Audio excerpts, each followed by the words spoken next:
my council, headed by Captain Moreno Arondares, our honorable guest, commencement speaker, and our former school head, Mr. Virgilio Emasmin, sir.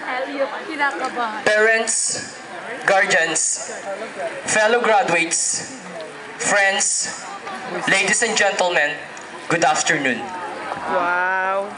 First of all, I want to thank God for granting me the strength and brains to have reached this far.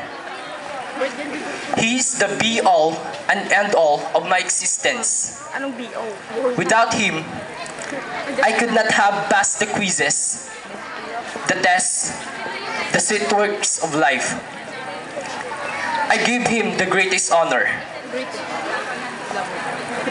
Secondly, I wish to express my gratitude to my parents who first taught me the importance of education. Wow. They have sacrificed almost everything for my studies, even to the point of being away from me to work overseas.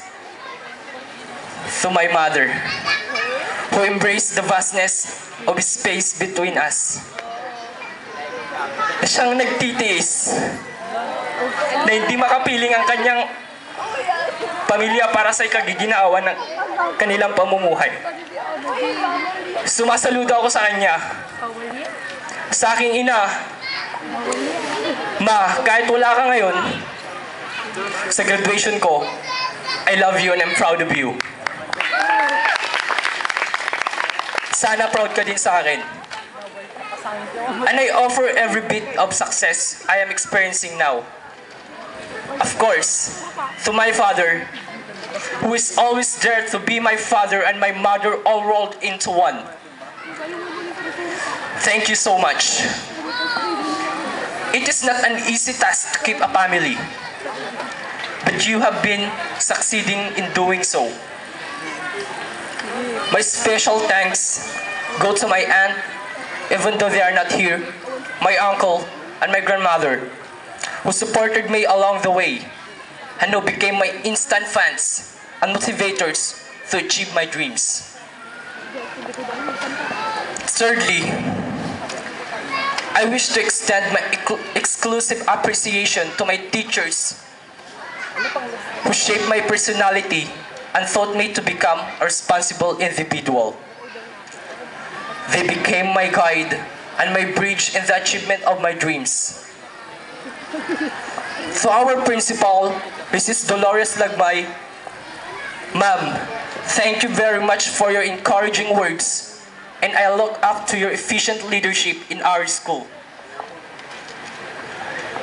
To my teachers, who carve out the innate skills I have, who did more than teach, they have touched our hearts like real parents caring for their children.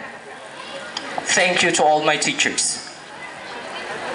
And let me take this chance to say, I'm sorry for the things that I've done that annoyed or saddened you. This is my last speech, so please accept my apologies.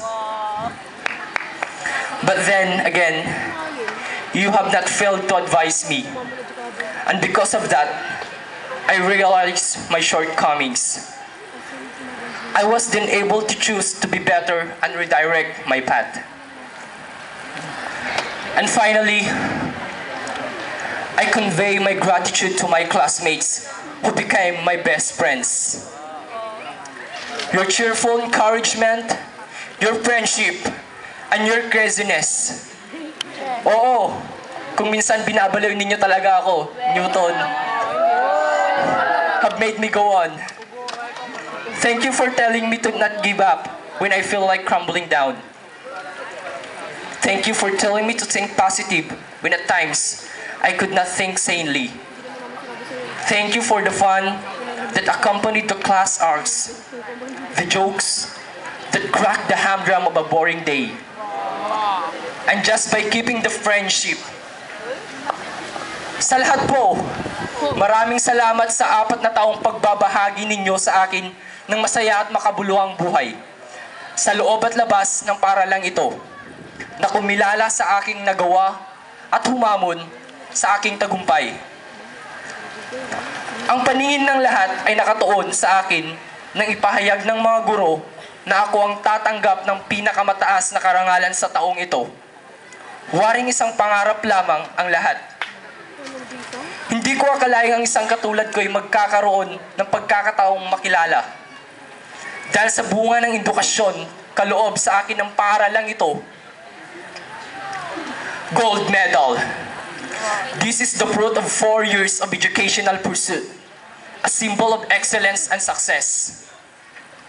But it remains only a decoration in my life if I will not fulfill a promise.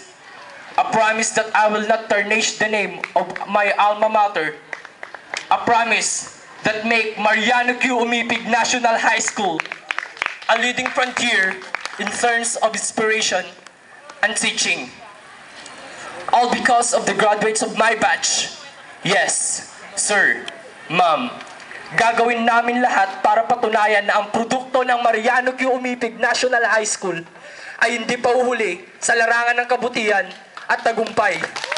Mabuhay, batch 2010-2011. Thank you.